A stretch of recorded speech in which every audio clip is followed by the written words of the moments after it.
dragon. Plastic. Ang ayaw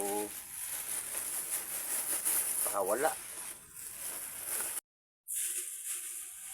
Buksan eh.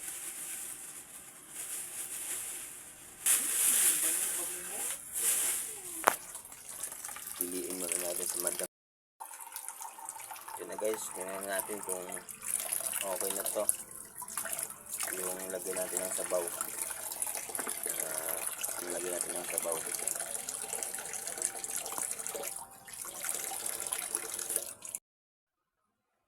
Ito guys ay mag-init muna tayo ng tubig o magpakulo. Dito ay habang naghihintay tayo ng pagkulo ng ating pinakulo ang tubig, ganoon naman tayo ng pangsahog.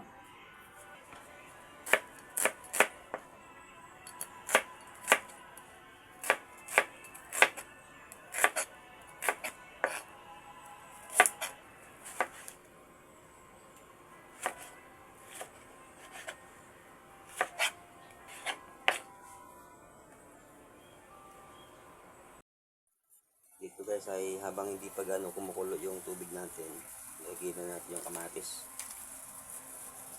para pagka kumulong-kulo na, saka natin naman, saka sibuyas lagyan na natin para pag pwede nang check natin kung okay na. Yun, ayos. Lagyan na natin yung ating salmon. Okay, para ayos na.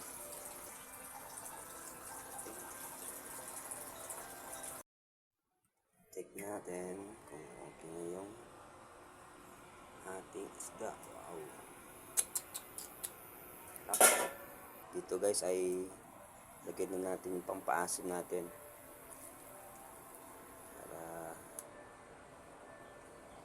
Mas okay.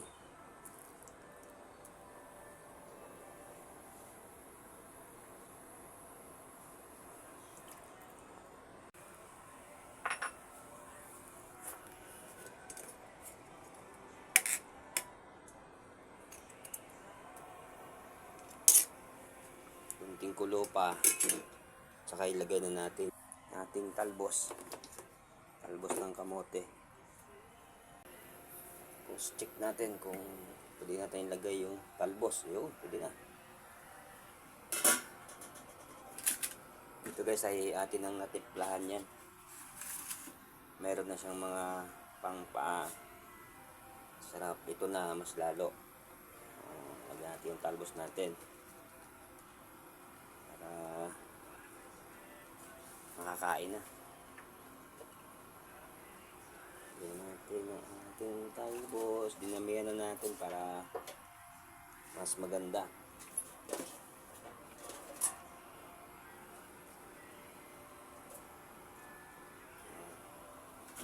Takpan natin para bumaba yung talbos.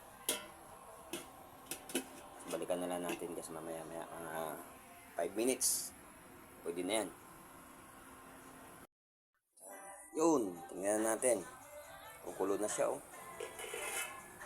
Yun, wow, at ng aming ulam. Ayos huwag na natin ganong anin yung gulay guys, dahil mas maganda medyo naka-half cook lang siya. Okay na, lalaway na ako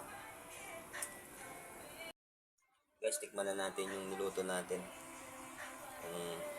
ayos ba kay misis. Tignan natin.